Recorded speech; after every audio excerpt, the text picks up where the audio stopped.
पुढचं उदाहरण बघूया। एक आकृती दिलेली आहे। आकृतीत काय म्हटलं की वृत्तचिती आकाराच्या ग्लासमध्ये पाणी आहे, त्यामध्ये धातूची 2 सेंटीमीटर व्यासाची गोळी आहे, तर पाण्याचे घनफळ काढा। वृत्तचिती आकाराचे एक बाटली किंवा सिलेंडर अशा टाइप मध्ये आहे आणि ह्याच्या आतमध्ये एक छोटीशी गोळी आहे। गोळी म्हणजे कुठल्या आकाराची असणार आहे? ती गोलाकार असणार आहे, कारण 2 सेंटीमीटर व्यासाची असे दिले की गोलाकार गोळी असणार आहे। ती आतमध्ये गेल्यामुळे या पाण्याचं घनफळ किती असं विचारलेलं आहे। वृत्तचितीचं घनफळ, कुठल्याही गोष्टीचं घनफळ काढण्याचा रेफरन्स पॉईंट पाणी हाच असतो, त्यामुळे पाण्याचंच घनफळ होतं। जे त्याच्यात जेवढं पाणी राहील त्याचं ते घनफळ असतं। एखाद्या आकृतीचं किंवा एखाद्या त्रिमितीय गोष्टीचं घनफळ काढणं म्हणजे त्याच्यात किती पाणी राहील हे काढणं असतं। खरं तर ही गोळी नसती तर ह्या वृत्तचितीचं जे काही घनफळ आहे तेच म्हणजे पाण्याचे घनफळ असं झालं असतं, पण ती गोळी तेवढी असल्यामुळे त्याने जागा व्यापलेली आहे। त्याने जेवढी जागा व्यापले तेवढं पाणी कमी झालंय त्या वृत्तचितीमधलं, त्या सिलेंडरमधलं तेवढं पाणी कमी होणार ना, कारण गोळीला काहीतरी जागा लागणार आहे। म्हणजेच काय करावं लागेल? पाण्याचं घनफळ काढणं म्हणजेच वृत्तचितीचं घनफळ काढणं। ते खरं तर डायरेक्ट मिळालं असतं, पण ते गोळीचं घनफळ आपल्याला त्याच्यातून वजा करावं लागेल, कारण थोडंसं पाणी कमी राहणार आहे। गोळी आतमध्ये असल्यामुळे गोळीने जागा व्यापले, त्यामुळे पाणी थोडं कमी राहील। जेवढं घनफळ असायला हवं वृत्तचितीचं त्यापेक्षा थोडंसं कमी होणार आहे। म्हणजे फक्त आपल्याला इथे काय करायचं आहे? या वृत्तचितीचं घनफळ काढायचं, म्हणजे वृत्तचिती या सिलेंडरचा व्हॉल्यूम काढायचा आणि त्याच्यातून ह्या गोलाचा म्हणजे या स्पिअरचा व्हॉल्यूम जो आहे तो फक्त मायनस करायचा आहे, तो डिलीट करून टाकायचा, म्हणजे मग उरलेलं जे असेल ते पाण्याचं घनफळ म्हणजे पाण्याचं व्हॉल्यूम येईल। आता वृत्तचितीच्या घनफळाचा आणि स्पिअरच्या घनफळाचा फक्त फॉर्म्युला लागेल। काय काय दिलंय आता इथे?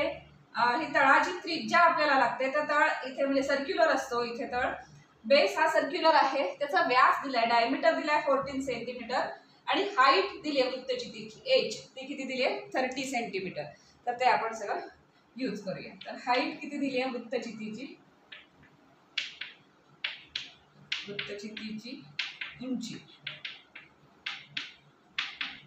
बरोबर 30 सेंटीमीटर दिली आहे।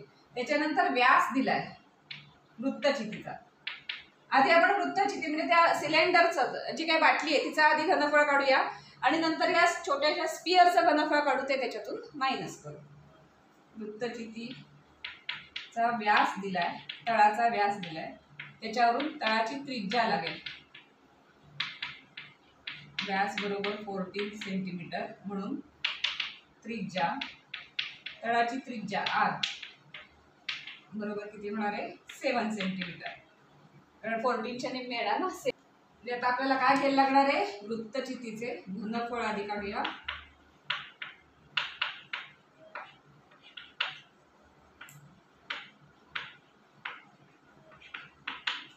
पाय r²h सगळ्या गोष्टी आहेत। पाय म्हणजे 22/7 घेऊया, इंटू r², r 7 आहे, 7 × 7 करूया, इंटू h किती दिली आहे? 30। काय काय जाईल? 1 7 जाईल, त्याच्यानंतर हे 7 त्रिक 21 म्हणजे 22 इंटू 210 7 त्रिक 21 आणि 1 0। आता 22 ने या 210ला गुणलं की हे वृत्तचितीचे घनफळ होईल, म्हणजे 210 आणि 22 म्हणजे 22 0 0, 22 1 22 2 2 22 2 44 आणि 2 46 4620 आणि याचा हा घनफळ आहे, त्यामुळे सेंटीमीटर असेल तर घन सेमी लिहायचं किंवा सेंटीमीटर क्यूब असं याचं घनफळ आलं। हे झालं वृत्तचितीचं घनफळ। आता आपण गोळीचं घनफळ काढायचं आणि ह्याच्यातून फक्त वजा करायचं। तर गोळीचे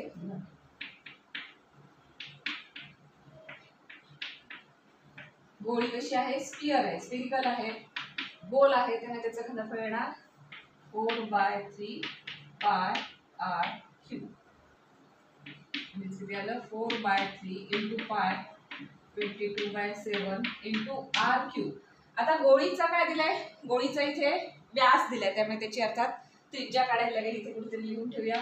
गोळीचा व्यास बरोबर किती आलं होतं? 2 सेंटीमीटर, म्हणून डायरेक्ट घेतलं तरी चालेल, कारण आता आपल्याला माहिती आहे त्रिज्या कशी घ्यायची। त्रिज्या बरोबर 1 सेंटीमीटर। गोळीचा व्यास 2 सेंटीमीटर आहे, म्हणून त्रिज्या किती आली? 1 सेंटीमीटर, त्यामुळे r क्यूब म्हणजे 1 क्यूब 4/3 इंटू 1. आता भाग जातोय का? भाग जाणार नाही कशाचा. 4 इंटू 22 म्हणजे आलं ते 88. 22 चौक 88 आणि 7 21. पॉइंट मध्येच आन्सर येणार आहे कारण बाकी काही भाग इथे जात नाही. तर आता आपण हे काढूया. 21 ने 88 ला भागायचं म्हणजे 21 चौक 84. आजचे आले 84 आणि 4. त्याच्यात दिला 0. 21 21 21 दोन्ही बेचेस म्हणजे 21 21 उरले 19 0. 4.1 वगैरे असं ते आन्सर आलेलं आहे.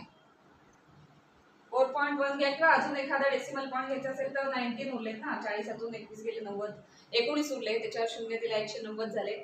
आता 21 चा भाग जाताना 21 90 89 म्हणजे 9 चा भाग झाला. आणि मग ते 4.19 इथपर्यंत ठीक आहे. मग हे कशाचं झालं? गोळीचं घनफळ झालं. आणि हे आलं होतं वृत्तचितीचे घनफळ. आता आपल्याला पाण्याचे घनफळ कसं काढता येईल? तर वृत्तचितीचे घनफळ मायनस गोळीचे घनफळ म्हणून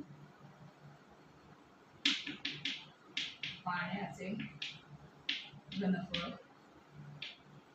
बरोबर वृत्तचितीचे घनफळ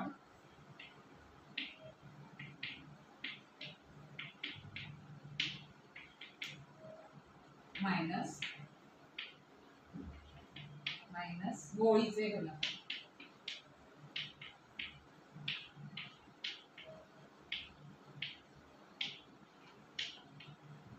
किती आले? 4620 मायनस 4.19.